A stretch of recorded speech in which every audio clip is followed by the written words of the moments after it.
se nós vai a escola atrás de Lomba, praticamente nada não toma lugar.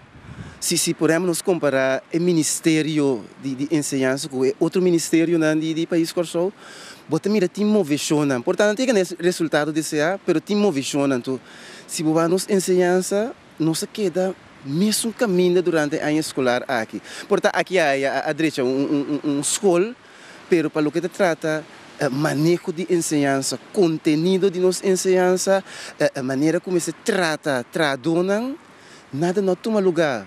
Então agora 5 de agosto, diretiva de CITEC, ano passado, chama uma reunião geral. À noite, mesora nossa invitação de senhora Irene Dek, ministra de Ensinança, e senhor Van der Horst, ministro de Personal. Da maneira para plaquear a reunião, plaquear a situação, para a reunião vai à noite vai ameno para nós ter ação para o dia de escola. Que mas se reparar durante a escolar, cada vez assim estava para de 12 de dezembro ano passado, também nós temos ação, tá invitar-nos para a reunião, palabrar conosco, também negociar. Já é de 2 dias para apresentar algo não elegante, antissindical para nós temos lanta mesa.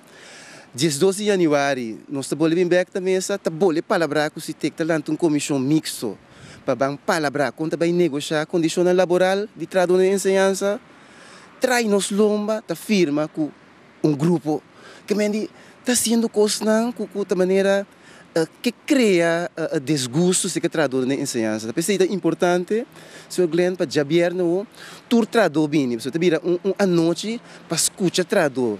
Então, é verdade, nossa manda foi semana passada, uma invitação para a senhora ministra via meio eletrônico.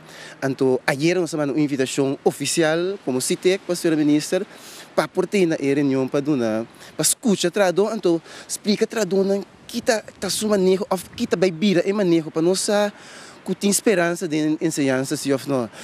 Nós muitos por exemplo, praticamente a escolar aqui não há gimnástica, não há deporte, não há lançamento, então nós estamos de corpo saúde, mente saúde, mas é muitos nós decepcionamos a equipe. Para o senhor planteia bom mas avisar-me agora que o dia passado também ministro a manifestar bastante, pero nada concreto, passa. Que garantia tem se apresentar já bem agora? Tá pensei, me quero sorrir duas coisas, em verdade. Hopi ainda me sentei já bem, para a senhora mira é preocupação de traduzir, para echt bantra, então se verdade nós mira com é atenção tem qual bom, botim final de ano escolar, pero botim começo de outro ano escolar, então nós pouco tem esta duche para abrir um ano escolar com ação.